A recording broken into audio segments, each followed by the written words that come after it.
Sugandi dengan NIM 2030105046, jurusan Tadris Matematika Lokal B. Baiklah, pada kesempatan kali ini saya akan menampilkan sebuah materi yang mana dengan tujuan untuk memenuhi tugas akhir dari mata pelajaran Akidah Akhlak. Baik, judul materi saya pada kesempatan kali ini yaitu Akhlak Terpuji. Pada materi akhlak terpuji ini ada 3 poin yang akan kita pelajari, yaitu yang pertama pengertian akhlak terpuji, yang kedua macam-macam akhlak terpuji, dan yang ketiga adab-adab atau kebiasaan dalam kehidupan sehari-hari. Baik, yang pertama yaitu pengertian akhlak terpuji. Akhlak terpuji bisa juga disebut akhlak mulia, bisa juga akhlak yang lamatkan pelakunya, dan juga bisa juga disimpulkan yaitu perilaku yang memberikan manfaat kepada pelakunya dan juga orang lain. Menurut Al-Ghazali, akhlak terpuji merupakan sumber ketaatan dan kedekatan kepada Allah Subhanahu wa taala, sehingga mempelajari dan mengamalkannya merupakan kewajiban individual setiap muslim. Menurut Al-Quzwaini menyatakan bahwa akhlak terpuji adalah ketetapan jiwa dengan perilaku yang baik dan terpuji. Menurut Al-Mawardi menerangkan bahwa akhlak terpuji ialah perangai yang baik dan ucapan yang baik. Itu adalah pengertian akhlak terpuji menurut para ahli. Yang kedua yaitu tentang macam-macam akhlak terpuji.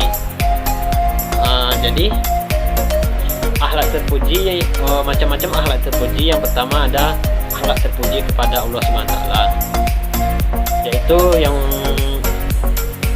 pembagiannya yang pertama yaitu berbaik sangka kepada Allah dengan cara berbaik sangka terhadap segala sesuatu yang telah diputuskan oleh Allah SWT. Misalnya kita diberikan sesuatu masalah atau musibah, jadi kita berbaik sangka bahwa suatu musibah tersebut adalah ujian, supaya kita lebih bertakwa kepada Allah SWT. Yang kedua ada tawakal, yaitu menyerahkan segala urusan kepada Allah Subhanahu wa taala. Tawakal ini yaitu setelah kita melakukan sesuatu pekerjaan dengan sesungguh hati, dengan bersusah payah, yaitu yang terakhir kita menyerahkan kepada Allah SWT apapun keputusannya, yaitu itulah yang dinamakan dengan tawakal. Yang ketiga ada zikrullah. Mengingat Allah adalah azas dari setiap ibadah kepada Allah Ta'ala, karena merupakan pertanda hubungan antara hamba dan pencipta. Zikir ini bisa kita lakukan, biasanya dilakukan setelah sholat.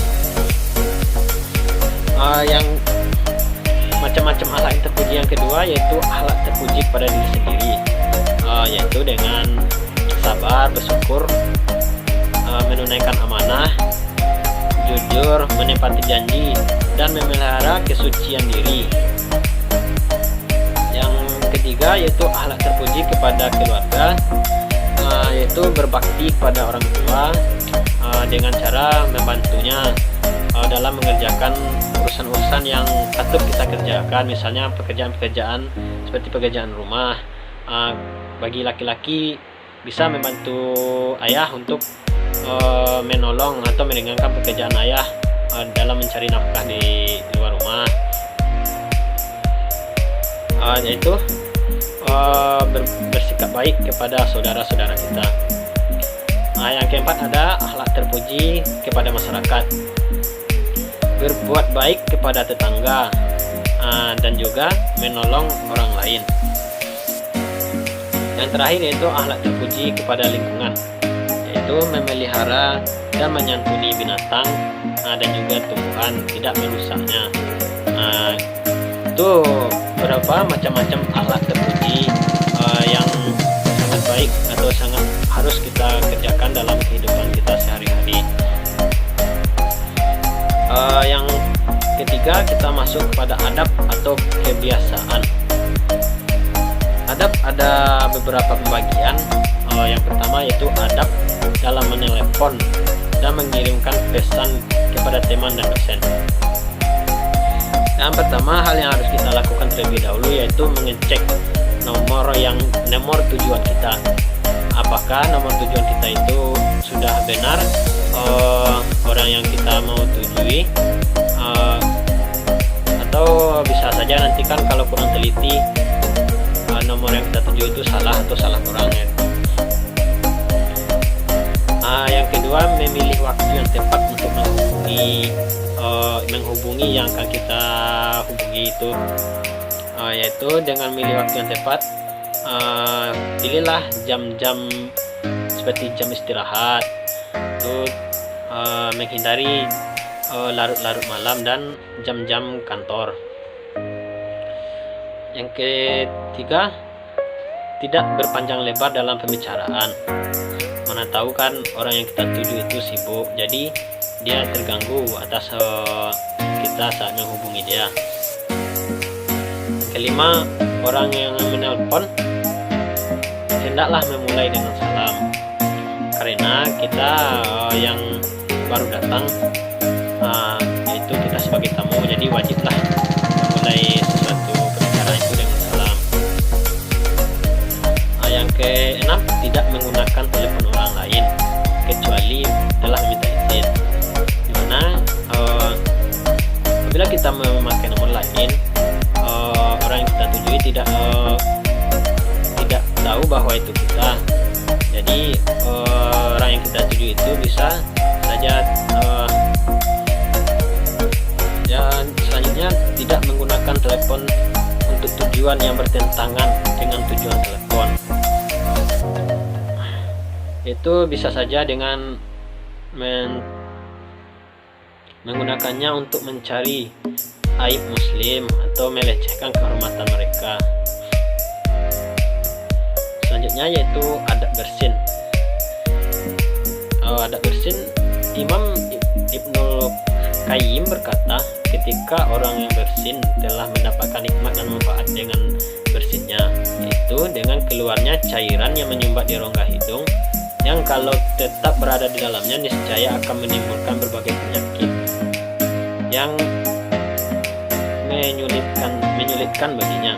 Maka diisyaratkan bagi untuk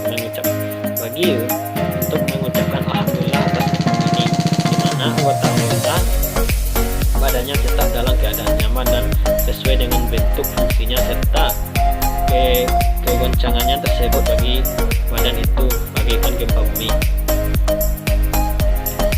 Menurut Ibnu Hurairah berkata, apabila seseorang bersin, maka dia dapat menjadikan hal tersebut sebagai barometer atau kesehatan dirinya, kebugaran, keadaan fisik, dan fasilitas kekuatannya. Maka seyogyanya dia memuji Allah dengan mengucapkan alhamdulillah. Yang ketiga, mengucapkan tasyimid bagi orang yang bersin, sesuatu yang diperintahkan sebagaimana dengan hadis Rasulullah, memerintahkan kami dengan tujuan perkara dan melarang kami dari tujuan perkara, dan beliau menyebut di antara yang diperintahkan kepada kami bertasyamid bagi yang bersin. Hadis riwayat Al-Bukhari. Dengan mengucapkan tasyamid kepada orang yang bersin adalah fardu kifayah dan disunnahkan mengucapkan bagi orang yang ada di sana. Mengucapkan tasyamid diwajibkan ketika mendengar ucapan alhamdulillah dari orang yang bersin, atau yakni hal itu dilakukan dengan adanya gerakan dua bibirnya dengan ucapan alhamdulillah. Jadi sebaiknya apabila bersin tersebut mengucapkan alhamdulillah dengan keras. Baik, selanjutnya perlu mengucapkan tasyamin atau yarhamukumullah bagi orang yang bersin ketika imam menyampaikan khutbah, karena ada kewajiban dalam menyimak. Apabila seorang hati bersin lalu dia mengucapkan alhamdulillah, apabila dia diam saja sejenak setelah mengucapkan alhamdulillah, maka kita boleh mengucapkan tasyamin atau yarhamukallah untuknya. Apabila jamaah yang menyimak khutbah itu bersin di masjid, maka dia cukup mengucapkan alhamdulillah dalam dirinya, bisa juga dalam hati. Apabila seseorang bersin saat sedang salat, maka dia boleh mengucapkan alhamdulillah dalam hati, dan tidak perlu seseorang pun di antara orang yang hadir mengucapkan tasyamin atau yarhamukallah untuknya. Dan jika mengucapkan yarhamukallah untuknya di antara dua khutbah atau selain imam turun dari mimbar usai khutbah, maka tidak apa-apa. Adab menguap. Disunahkan menahan uapan kantuk karena itu berasal dari setan. Berdasarkan sabda Nabi Muhammad SAW, menguap itu berasal dari setan. Maka jika seseorang di antara kalian menguap, hendaklah dia menahan semampunya, karena sesungguhnya salah seseorang di antara kalian apabila mengatakan ha, maka setan pun menertawakannya. Menguap itu biasanya datang bersama dengan beratnya badan,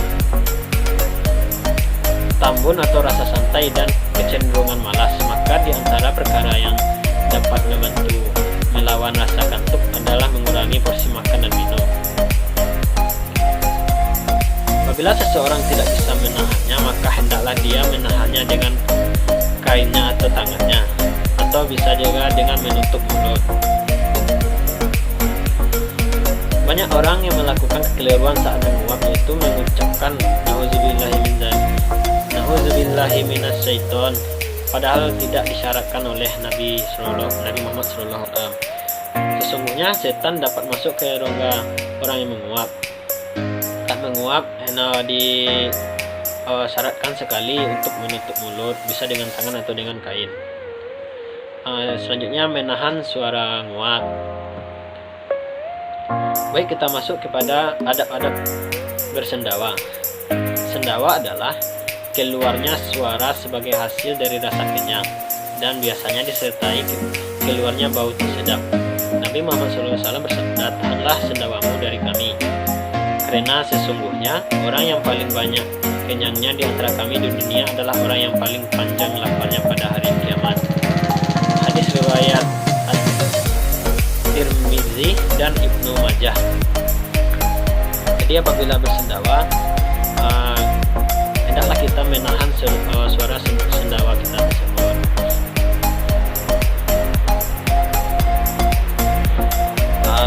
Yang terakhir yaitu adab meludah. Ludah adalah materi cair dari mulut apabila keluar darinya. Pada dasarnya, mulut manusia adalah suci dan tidak ada satupun yang dapat menjadikannya najis.